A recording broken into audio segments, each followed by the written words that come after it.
Pag-usapan natin pagiging gwapo. That's interesting. Did you know when you were younger na gwapo ka talaga? Not that you're not gwapo anymore, ha? But lalo na nung bata pa. No, I remember when I was in elementary, nandun ako sa bahay ng isang friend namin, ginagawa yung bahay nila. Sabi ng karpintero, ang gwapo ng batang ito ah. So, ayan yung picture na yun, at that age. Yan. Yun, I remember that. Sabi niya, ang ganda ng pilik mata. Oo. Sabi ko, At dumi ka talaga sa isipan mo, di ba? sabi ko, siguro nga gwapo ako. Okay. At madalas ka bang masabihan ng bata ka pa na, artista ka? Mag-artista ka?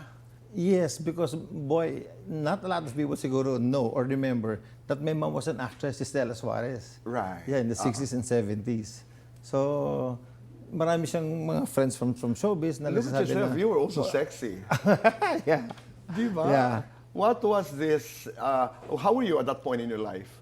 I was very young, siguro at that time, mga 20 lang ako din, 20 or 21. Pero noong ikay 21, 20, you were comfortable with your body? Yes.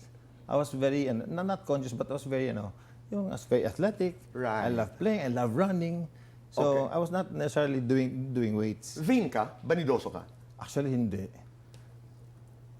Talaga? Hindi. Pupunta nga ako sa minsan sinasama ko ni Lucy na magpa-derma. Tinatanong ng dermatologist, ano yung regimen mo sa mukha? Ang sabi ko, kung ano yung ginagamit ko sabon sa buhok, yun din yung panlinis ko ng mukha. Really? Talaga?